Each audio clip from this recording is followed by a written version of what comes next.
some motherfucking Nightmare. We got me some Nightmare with 35-minute video, so I ain't gonna even goddamn. We got Tinder dates. I ain't gonna lie. I ain't gonna lie, nigga got Tinder, y'all. And BLK, but hey. That being said, man, give me a thought. I don't use it though. It's just on my phone. I met a couple females off Tinder though. You know what I'm saying? Like, I met a couple females off that motherfucker. You feel me? That being said, let's go ahead and get this shit started, man. Yeah, man. Let's go ahead on this good ass fucking Friday at that. Marissa was 23 years old when she matched with who she thought was a 25-year-old guy from town named Luke. The two were chatting on Tinder and seemingly hitting it off, so they exchanged numbers. After texting for a while, talking about music and sports, the chat shifted to a more sexual tone. Marissa was on Tinder looking for casual sex. And when this topic came up, Luke said he was looking for the same thing. Okay. After chatting for a while longer, Luke suggested Marissa come by to his house since he has the place to himself. Interestingly, Luke didn't give an address until after he asked Marissa what area she's from. And when she did, he gave an address that was conveniently close to her, walking distance as a matter of fact. Before agreeing to come over to Luke's house though, she requested they have a phone call first. The two had a phone call, and Luke sounded like a normal, young guy. They joked around on the phone for a bit, until Marissa was comfortable enough to agree to go over. Deciding to go early, just to pass the house and scope it out first, Marissa walked about 10 minutes through the neighborhood until she got to the block. It was late at night, so a lot of houses had their lights off, and there were no cars out on the road. Marissa passed the house and noticed two cars in the driveway. Oh, today my little brother's birthday. Yup. And a car parked in front. All the lights were out. It didn't look like a house with just a guy alone. This was already a red flag, so she went back down the block and texted him, "I'm almost there." He replied, "Oh, you're early. Almost ready. Walk slow." Marissa was getting bad vibes. What? So she started slowly inching back in the direction of her house at a pace that allowed. I ain't gonna lie.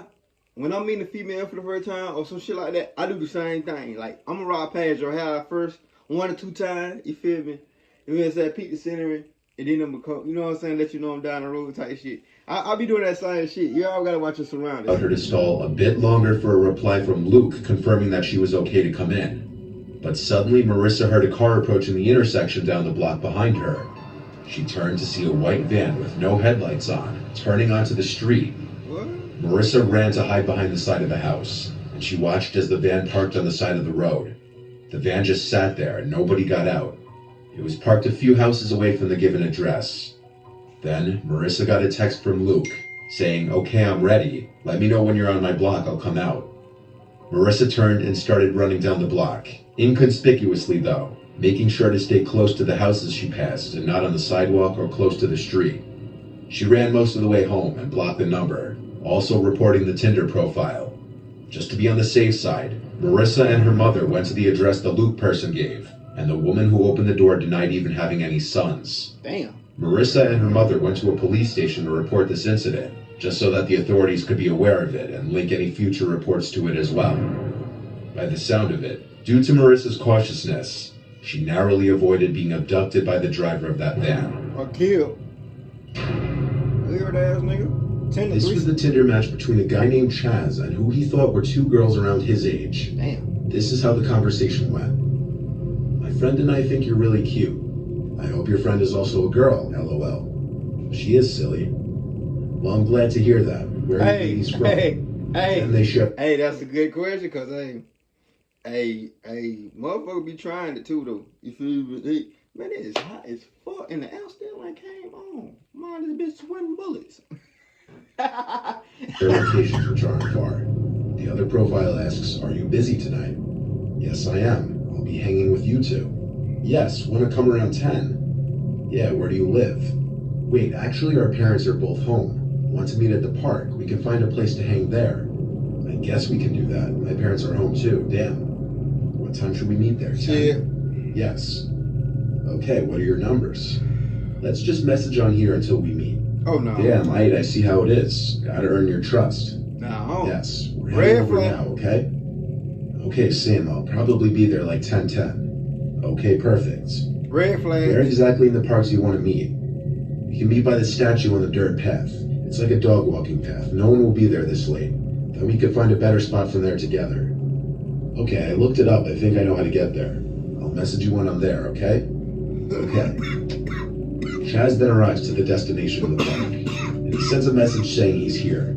He follows it up with, "This is kind of creepy, are you guys here?" This was the last message he sent the profile before it unmatched him, and then he was left alone in the woods in the park on a dirt path completely void of any people. Chaz knew at this point that he had been tricked, but he didn't know just yet if he was just pranked or if he had walked into a trap. Then he started to hear noises in the woods, like the snapping of twigs and leaves on the ground, indicating he was being watched. He already had his phone out, using it as a flashlight to navigate his way to the agreed meetup point. So at this point he decided to start recording for his own protection. This was the footage he captured. What? I heard. He decided to start recording for his own protection. This was the footage he captured.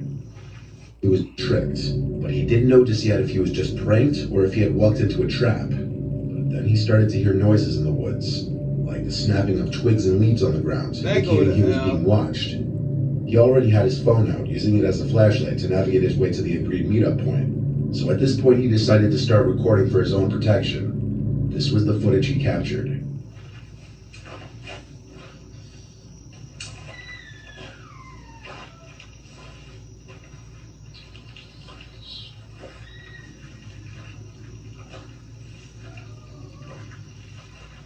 That nigga walking that shit by himself.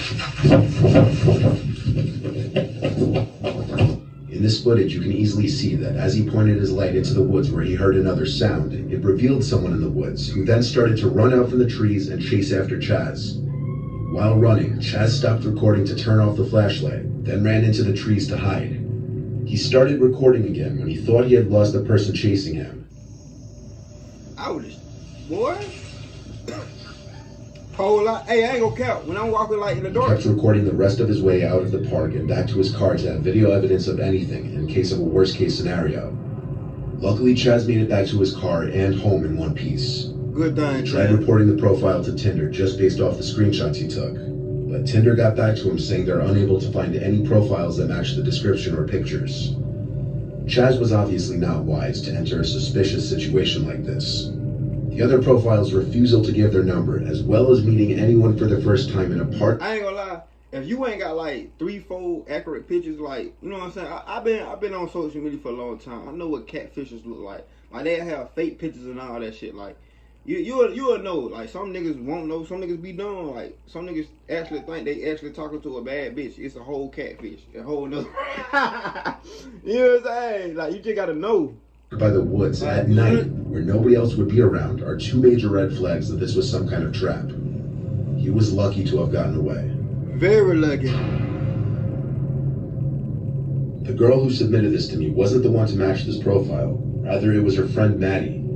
The profile was titled Invincibles, and it claimed to be some guy, or rather a pair of people, including this Chelsea person, who would pay someone to kick the man in the picture in his groin. This is the story in the girl's words.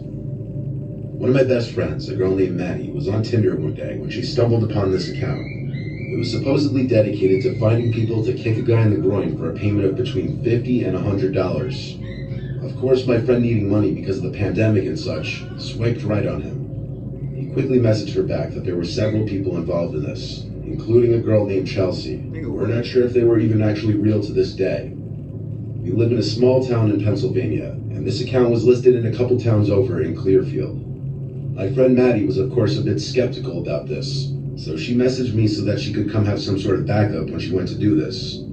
The account stated that they were doing this for a YouTube video, and the guy who was being kicked had lost a bet at a bar a couple weekends before. I agreed to accompany my friend because I also was a bit skeptical, but I had enough confidence that I could protect her if things happened to go south. The next day, after my friend agreed to meet with the people, we set off towards Clearfield. The address the account gave us led to a random hotel in Clearfield, which already sort of creeped us out. The whole setting seemed off, and I'd better include that my friend Maddie had never mentioned that she'd be bringing anyone with her. We arrived at the hotel and sat for maybe an hour, if not a little less, waiting for the person to get back to us. They ended up saying that they would be a little late, and to sit tight. After the prolonged waiting, The person eventually mentioned that they were back in town. Instead of meeting at the hotel, they suggested that we just come straight to their house instead. Already I was feeling a little off, but I had confidence that I could defend my friend against any harm that may have came her way. So we set off to this guy's house, and in under 10 minutes, we eventually made it there. At first I felt relieved, as the address he gave us led to a big, normal-looking house, right next to the main road. But upon further investigation, there was a creepy-looking shed behind the house, with an even creepier-looking man peering from out the side of the door to the shed. My friend Maddie parked in front of the shed, and she told me to wait in the car, which immediately screamed the worst things to me, but I trusted her to read the situation and know what she was doing. After all, getting paid money to kick some random guy in the nuts, it sounded like a dream. Yeah. The guy left his shed. You ain't kicking me in mine, though. Before. He was skin and bones with hair hanging past his shoulders. Kick you ready, your He also pussy. seemed nervous and twitchy, not at all like the guy in the Tinder profile. I heard her ask him, "Hey, I brought my friend along just as a precaution. Is that okay?" And in that instant, I watched his expression drop, which screamed another red flag to me. He stuttered out, "Yeah, that's fine, I guess." So I got out of the car and followed her, knife in my pocket, in a hurry. Fact. We stepped inside the shed, to which point I immediately began to regret mine and her decisions up until that W point. females, The but shed was filthy. It was cluttered with random items and boxes, with the toilet sitting in the corner. The guy, who I quickly realized must be an addict by the way he was acting, very nervous and twitchy, was now standing solemnly in the corner, setting up his laptop to record this event. We made some very awkward small talk as he was doing this, at which point I noticed something else that bothered me. This random guy had Snapchat installed on his computer, which is what his friend Chelsea was messaging us from. I could just be paranoid, but something about this told me that he was actually Chelsea, and he needed another device to Snapchat her on to make it seem like he was someone else. After he set it up to record, he seemed angry and tense, as if he didn't actually think he was going to get kicked in the groin that day. He turned around, and my friend went about her business with him, and promptly after, he asked in a shallow voice, "So what are you guys doing tonight? Do you guys smoke?" referring to weed. We both quickly replied no, and that we had other things going on, What? despite the fact that we both do smoke. Maddie quickly collected the cash from him, and we left. Now this might not all seem I ain't gonna awful. lie. A lot of folks be on that booger sugar and all other shit and be mixing the booger sugar with the weed and all that. I don't too much smoke with everybody. I only do weed, bro. Finna catch me when they be doing no mouthing on this. Regular person. Head be I fucked can't up, help right? but feel like if I wasn't there, then something bad would have happened. No cow. After we left, my friend had mentioned that before we got there, this alleged Chelsea person had offered to rent a hotel room and buy her pizza. I don't like to think about what would have happened if I wasn't there, but deep down I know that something way more malicious had been planned. Definitely. Based off the girl's recounting of this event, it's safe to assume that the man in the picture wasn't the same guy that they met in the shed, and that this Chelsea person didn't exist. Maddie and her friend were smart to go into the situation together, as there's always more safety in numbers. Yeah, so well. This last one is another example of why you can never be too careful with online dating. This was submitted by Jeremy, and this was his Tinder match. He matched with a girl named Mia, who was in the same high school class as him. Their conversation went as follows. "Hey, long time no see." "I know, hey. How have you been?" "Not bad, and you?" "I've been good, just working a crap ton." "You still talking to anyone from high school?" "No, not really. I was happy for high school to be over." "Same. No, you was It's lying. funny we only ever really spoke a few I ain't times. gonna care. It's a lot of people I'm still cool with. A lot of people I'm cool with. You know what I'm saying? Like, I was kind of popular. Like, an 8 out of 5 popular nigga. You feel me? If I would have played sports, well, I was finna play high school football, but if I would have played sports, I would have been more popular. But I was popular. You know what I'm saying? Really. I just used to do dumb shit. Yeah, I know. Maybe we should make up for lost time. Maybe we should. I was bad as We fuck. have a snap. From here, Jeremy gives Mia his snap, and they continue their conversation there. Jeremy didn't take any screenshots from the snap conversation, but basically from there, they continued to talk about life after high school. Then they escalated to talking about linking up somewhere and chatting in person. They agreed to meet in a nearby parking lot behind a strip mall where nobody goes at night. Jeremy was ready to go basically right away, not needing much time to get ready. Mia, on the other hand, said she wouldn't be able to get there for another hour and a half at least. She claimed she was with friends and couldn't just ditch them, so they set up a meetup time for 12 behind the strip mall. It took Jeremy only 5 minutes to get there, as the lot is in the same town that the two live. He sat there in his car waiting for her for about 20 minutes, receiving apologies for being late every few minutes on Snapchat. Eventually, headlights appeared from around the corner and approached slowly, then stopped not too far from Jeremy's car. Mia snapped him a picture of his car, saying, "I think I see you." So Jeremy stepped out from his car. He then realized the car looked to be a small Honda or Hyundai, when in reality, the car that was posted all over Mia's Instagram was a Jeep Cherokee. Immediately, Jeremy went back into his car and went to DM Mia on Instagram. Meanwhile, the car outside was honking at Jeremy. He opened Snap and messaged her, "Hey, step out from your car and let me see you for a second." They opened it, took half a minute to reply, then said, "I don't want to, it's so cold out, what's wrong?" At this point, Jeremy knew something was off, so he got in his car and started driving home. But the car was following him, honking the horn. Jeremy decided to get on the highway, at which point the car behind him tailed off and disappeared. Jeremy pulled to the side of the road to block the Snapchat account, but they had already beaten him to it. He went home. By then he had gotten a DM back from the actual Mia. I was like, "You following me? I'm gonna take your ass somewhere. I know. I call one of my home. I call my young niggas up. Hey, you know what I'm saying? I got somebody following me. You feel me? Get on their ass. You know what I'm saying? Type shit. I need it before. Hey, but This is how their conversation went. Jeremy opened with this. "Hey, this may sound really, really weird, but did I match you on Tinder?" She says, "Hi, no, why?" "Jesus, long story. I matched someone catfishing as you, and we talked for a while about high school. Hey. I really thought it was you. I met up with..." I ain't gonna lie. Too shit like that too.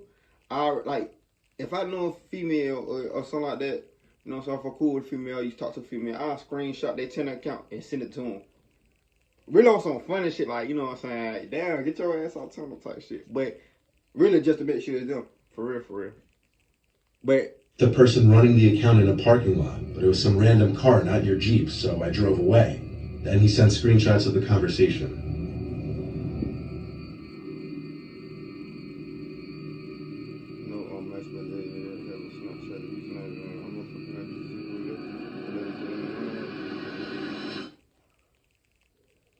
On August 7th, 2014, Warina Wright and Gable Tosti matched on Tinder.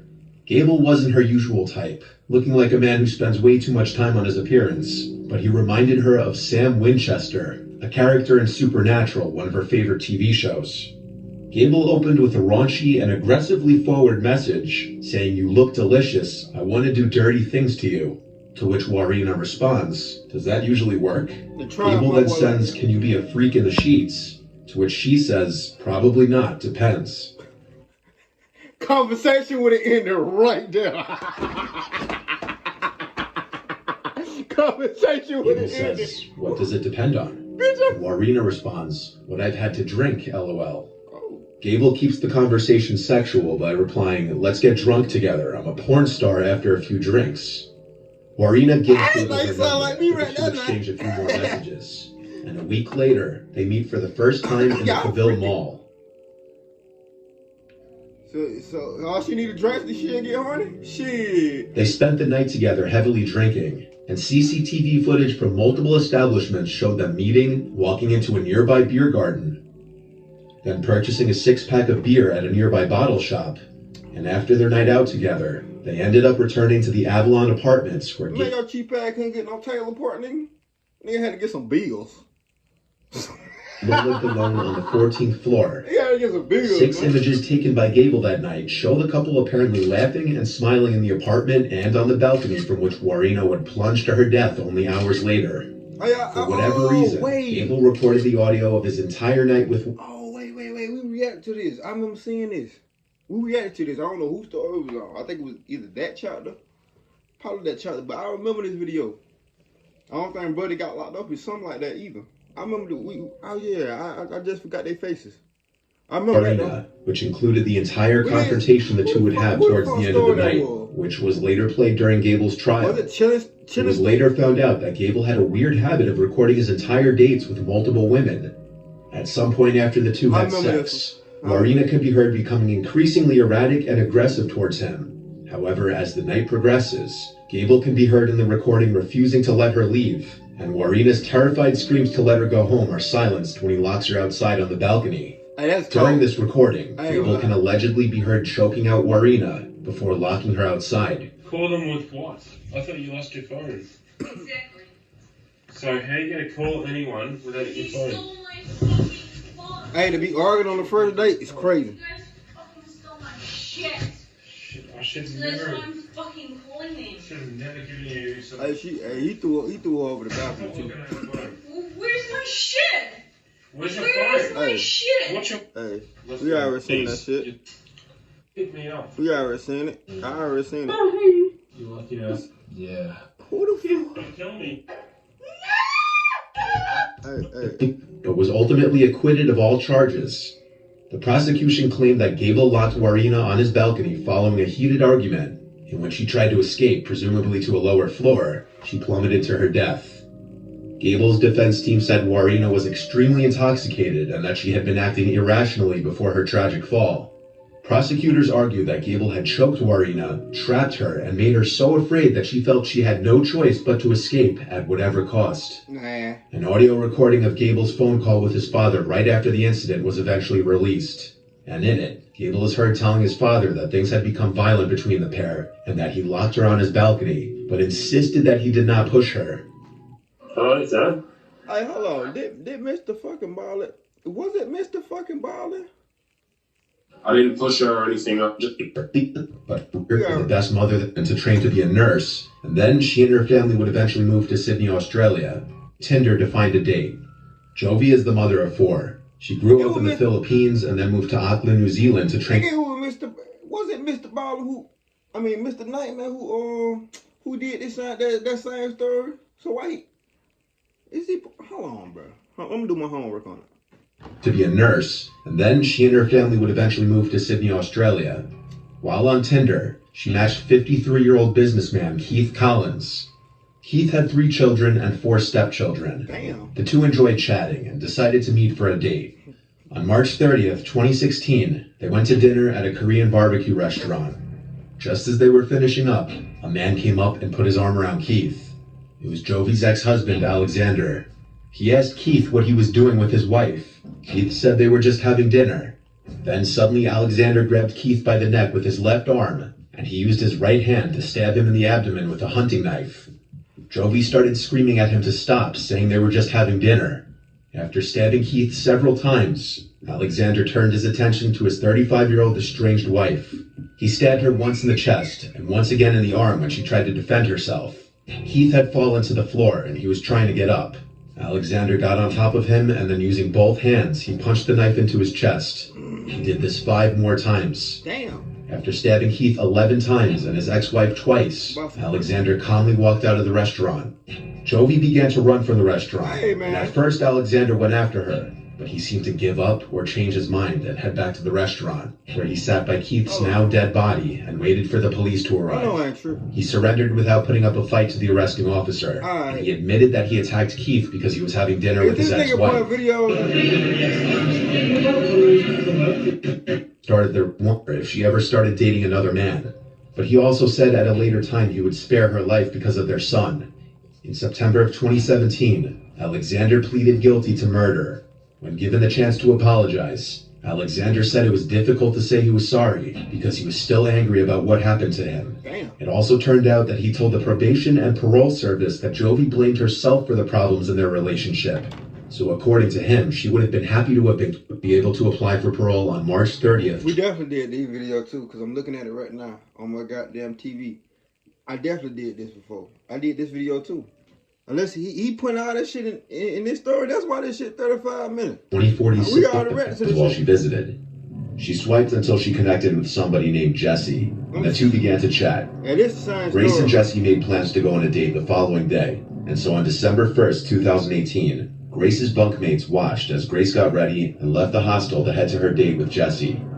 A few hours went by, and at some point in the evening, Grace sent a message to a friend back home stating that the date was going really well, and she left the bar and just Yeah, I think that's it. That's it, y'all.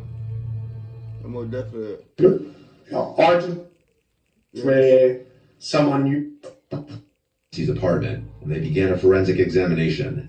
Despite Yeah, that's it. We already reacted to the other video. I'm looking at it right now. And this is the same video. The same three stories that he just had. He got it's another video. He got 3 horrific Tinder dates that ended in tragedy. We did that before. I just realized it. That's why I looked up, cause these last 3 stories, you know what I'm saying? We already did them before. You know what I'm saying? So I ain't finna react to that over. That being said, give me a thumbs up, like, subscribe, see how much was on that video. Let's ride it.